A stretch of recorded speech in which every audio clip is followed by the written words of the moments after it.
Hello everyone, स्वागत है आपका आपके अपने channel concept up to root में। आज की इस वीडियो में हम जानने वाले हैं क्लास 12th की मैक्रो इकोनॉमिक्स की एक बुक है, उसका चैप्टर नंबर हमारे पास है दूसरा, जिसका नाम है some basic concepts of macroeconomics. ठीक है, इसको हिंदी में अगर मैं कहूँ तो समष्टि अर्थशास्त्र की कुछ मूलभूत अवधारणाएं। इस चैप्टर के आज हम मोस्ट इम्पोर्टेंट क्वेश्चंस करने वाले हैं जो एग्जाम में पूछे जाते हैं। तो पहला क्वेश्चन जो हमारे पास है, जो मोस्ट इंपोर्टेंट क्वेश्चन है, जो अक्सर पूछा जाता है, वो वो कौन सा क्वेश्चन है हमारे पास? तो आपके स्क्रीन के ऊपर आपको दिख रहा होगा, what is the difference between final goods and intermediate goods. यानी हिंदी में अगर मैं बात करूं तो अंतिम वस्तुएं और मध्यवर्ती वस्तुओं में क्या अंतर होता है, ये हमसे पूछा गया है। बहुत बार दोस्तों ये पूछा जा चुका है। आप यकीन मानिए ये क्वेश्चन इस चैप्टर का बहुत ही इंपॉर्टेंट क्वेश्चन है। इस क्वेश्चन को अगर आप तैयार कर लोगे तो एक कॉन्फिडेंट के साथ मैं आपको कह सकता हूँ कि आप इस चैप्टर के क्वेश्चंस को कभी नहीं छोड़ कर आओगे। तो इस क्वेश्चन को आप तैयार कर लो, अंतिम वस्तु और मध्यवर्ती वस्तुओं में क्या अंतर है। इसी तरीके से देखिए, मैंने आपका पूरा लिस्ट आपको देख सकते हो आप यहाँ पे, पूरा क्वेश्चन आपके सामने है, आप पढ़ लो, आपकी किताब में भी होगा। लेकिन मैं आपको रिकमेंड करूंगा कि आप स्क्रीन पर जो दिख रहा है उसी को पढ़ लो, क्योंकि ये मैंने आसान लैंग्वेज में आपके लिए उतारा है। ठीक है, दूसरा क्वेश्चन हमारे पास है पूंजीगत वस्तुएं और उपभोग वस्तुओं में क्या अंतर है। ठीक है, ये भी पूछा जाता है क्योंकि यहाँ में जो वस्तुएं का प्रकार जो इस चैप्टर में है बहुत ज्यादा इंपॉर्टेंट है, तो इनको आप पढ़ लो। ठीक है, तो पूंजीगत वस्तुएं और उपभोग वस्तुएं क्या होती है, इसमें क्या अंतर होता है, ये भी आप देख लो। बहुत ही देखिए, पूरा पैराग्राफ मैंने आपके सामने आसान भाषा में लिख रखा है, तो इसको आप पढ़ सकते हो, इससे आप जो है क्वेश्चन लिख सकते हो। ठीक है, थोड़ा बहुत मैं आपको समझा देता हूँ पूंजीगत वस्तुएं और उपभोग वस्तुएं किसे कहते हैं। देखिए, उपभोग वस्तुएं तो वो होती हैं जो उपभोक्ताओं की जो है उपभोक्ताओं को संतुष्ट करती हैं। ठीक है, और जो हमारी पूंजीगत वस्तुएं होती है ये उत्पादकों के लिए बनाई जाती है। ठीक है, जो उत्पादकों की परिसंपत्ति होती है, इन वस्तुओं का मूल्य ह्रास होता है, इन वस्तुओं को लंबे समय तक इस्तेमाल कर सकते हैं, ये सारी बातें इसके अंदर लिखी जाएंगी। ठीक है, पूरा पैराग्राफ पढ़ लो, आपको समझ में आ जाएगा। दो क्वेश्चन हो गए। तीसरा क्वेश्चन बताने से पहले एक बात मैं आपको क्लियर कर दूं यहीं पर ही, जरूरी नहीं है कि ऐसा पूछे कि भाई अंतिम वस्तु और मध्य वस्तु में क्या अंतर है।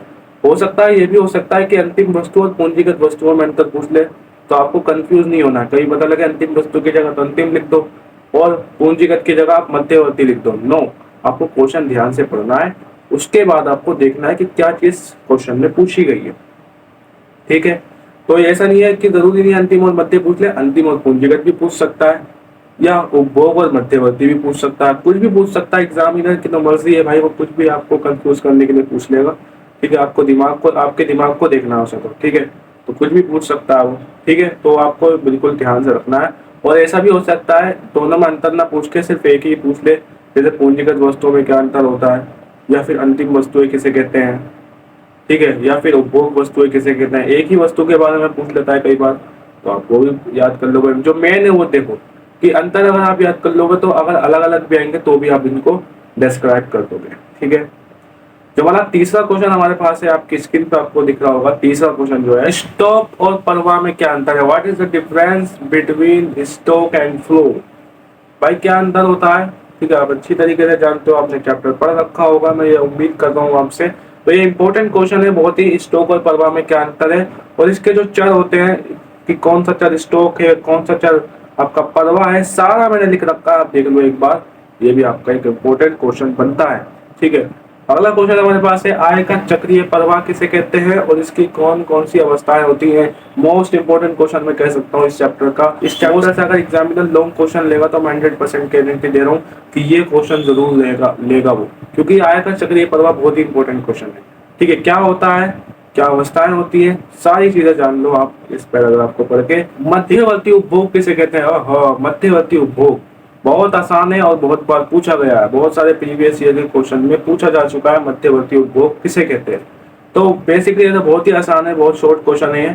ठीक है, शॉर्ट क्वेश्चन में पूछा जाता है कि मध्यवर्ती उपभोग जो क्या होता है, कि मध्यवर्ती वस्तुओं पर जो किया जाने वाला खर्च होता है उसी को मध्यवर्ती उपभोग बोला जाता है। ठीक है, तो ये आप बहुत ही आसान था। तो मूल्य ह्रास क्या है, तो इसको ये आप देख लो, मूल्य ह्रास बहुत ही आसान है, जो टूट फूट होती है उसी को मूल्य ह्रास कहते हैं।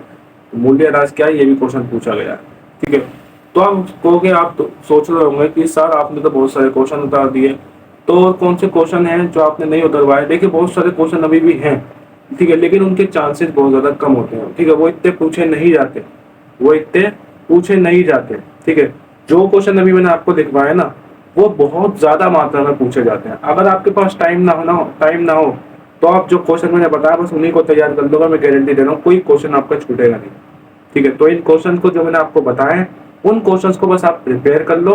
प्रिपेयर करने के बाद अगर आपके पास टाइम बचता है तो पढ़ लो, क्या जाता है, पढ़ने से क्या जाता है भाई, पढ़ लो। लेकिन अगर आपके पास टाइम नहीं है तो भाई जो मैंने क्वेश्चन बताए उनमें से यार गारंटी है, ठीक है। क्या बताया सारे मैंने आपको बता दिए, सब याद कर लो, ठीक है। यही क्वेश्चन पूछे जाते हैं। कुछ कहते हैं सर आपने निवेश के बारे में नहीं बताया, सकल निवेश क्या है, पूंजी निवेश क्या है, तो भाई ये ज़्यादा इंपॉर्टेंट नहीं है इसलिए मैंने नहीं बताया, ठीक है। जो इंपॉर्टेंट था वो मैंने आपको बता दिया, ठीक है। तो इंपॉर्टेंट क्वेश्चन ही हमें डिस्कस करने हैं, इंपॉर्टेंट क्वेश्चन पे ही हमें फोकस करना है, तो इंपॉर्टेंट क्वेश्चन मैंने आपको बता दिए, ठीक है। तो अगर आपको कोई और चैप्टर के इंपॉर्टेंट क्वेश्चन चाहिए तो भाई कमेंट करो, और इंपॉर्टेंट क्वेश्चन मैं लेकर आऊँगा, ठीक है।